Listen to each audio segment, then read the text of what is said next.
हैं। दोस्तों, हिंदू धर्म में जो पहला संस्कार किया जाता है वह है गर्भ धारण संस्कार। यह एक ऐसा संस्कार है जिससे हमें योग्य, गुणवान और आदर्श संतान प्राप्त होती है। शास्त्रों में मनचाही संतान प्राप्ति के लिए गर्भ धारण संस्कार किया जाता है। इसी संस्कार से वंश की वृद्धि होती है। हिंदू धर्म का दूसरा संस्कार है दोस्तों पुंसवन संस्कार। गर्भस्थ शिशु के वैदिक और मानसिक विकास के लिए यह संस्कार किया जाता है। पुंसवन संस्कार के प्रमुख लाभ ये हैं कि इससे स्वस्थ, सुंदर, गुणवान संतान की प्राप्ति होती है। तीसरा संस्कार है सीमंतोन्नयन संस्कार, जिसे साधारण भाषा में सीमांता संस्कार भी कहा जाता है। दोस्तों, यह संस्कार गर्भ के चौथे, छठवें और 8वें महीने में किया जाता है। इस समय गर्भ में पल रहा बच्चा सीखने के काबिल हो जाता है। उसमें अच्छे गुण, स्वभाव, कर्म का ज्ञान आए, इसके लिए माँ उसी प्रकार आचार विचार, रहन सहन और व्यवहार करती है। हिंदू धर्म में किया जाने वाला चौथा संस्कार है दोस्तों जात कर्म संस्कार। बालक का जन्म होते ही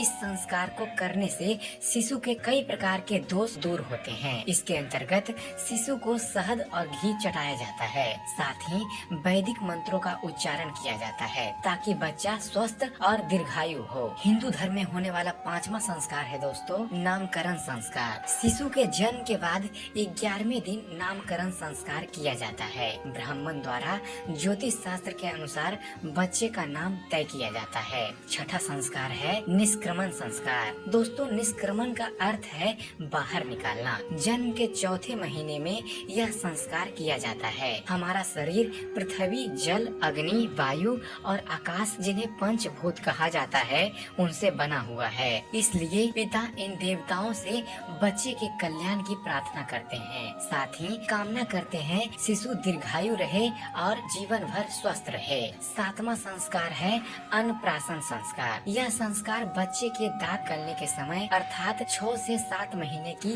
उम्र में किया जाता है। इस संस्कार के बाद बच्चे को अन्न खिलाने की शुरुआत होती है। 8वां संस्कार है मुंडन संस्कार। जब शिशु की आयु 1 वर्ष की हो जाती है दोस्तों, तब या 3 वर्ष की आयु में या 5वें या 7वें वर्ष की आयु में बच्चे के बाल उतारे जाते हैं, जिसे मुंडन संस्कार कहा जाता है। इस संस्कार से बच्चे का सिर मजबूत होता है तथा बुद्धि तेज होती है। साथ ही शिशु के बालों में चिपके कीटाणु नष्ट होते हैं, जिससे शिशु को स्वास्थ्य लाभ प्राप्त होता है। हिंदू धर्म में किया जाने वाला 9वां संस्कार है विद्या आरंभ संस्कार। इस संस्कार के माध्यम से शिशु को उचित शिक्षा दी जाती है। शिशु को शिक्षा के प्रारंभिक स्तर से परिचित कराया जाता है। 10वां संस्कार है कर्ण वेद संस्कार। इस संस्कार में कान छेदे जाते हैं। इसके 2 कारण हैं। एक आभूषण पहनने के लिए, दूसरा कान छेदने से एक्यूपंक्चर होता है। इससे मस्तिष्क तक जाने वाली नसों में रक्त का प्रवाह ठीक होता है। इससे श्रवण शक्ति बढ़ती है और कई रोगों की रोकथाम भी हो जाती है। 11वां संस्कार है उपनयन या यत्रोपवित्र संस्कार। उप यानी पास और नयन यानी ले जाना। गुरु के पास ले जाने का अर्थ है उपनयन संस्कार। आज भी यह परंपरा है। जनेऊ यानी यज्ञोपवीत में 3 सूत होते हैं।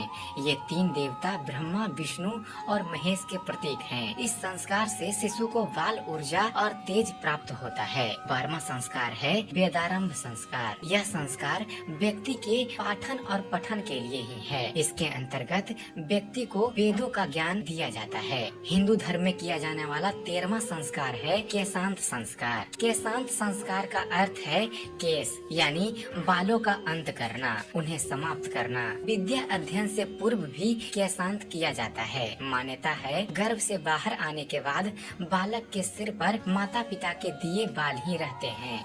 इन्हें काटने से शुद्धि होती है। शिक्षा प्राप्ति के लिए शुद्धि जरूरी है ताकि मस्तिष्क ठीक दिशा में काम करे। पुराणों में गुरुकुल से शिक्षा प्राप्ति के बाद केशांत संस्कार किया जाता था। 14वां संस्कार है समावर्तन संस्कार। दोस्तों, समावर्तन संस्कार का अर्थ है फिर से लौटना। आश्रम या गुरुकुल से शिक्षा प्राप्ति के बाद व्यक्ति को फिर से समाज में लाने के लिए यह संस्कार किया जाता है। इसका आशय है ब्रह्मचारी व्यक्ति को मनोवैज्ञानिक रूप से जीवन के संघर्षों के लिए तैयार किया जाना। हिंदू धर्म में किया जाने वाला 15वां संस्कार है दोस्तों विवाह संस्कार। यह धर्म का साधन है। विवाह संस्कार संस्कार सर्वाधिक महत्वपूर्ण संस्कार माना जाता है। इसके अंतर्गत वर और वधू दोनों साथ रहकर धर्म के पालन का संकल्प लेते हुए विवाह करते हैं। विवाह के द्वारा सृष्टि के विकास में योगदान दिया जाता है। इसी संस्कार से व्यक्ति पितृ ऋण से मुक्त होता है।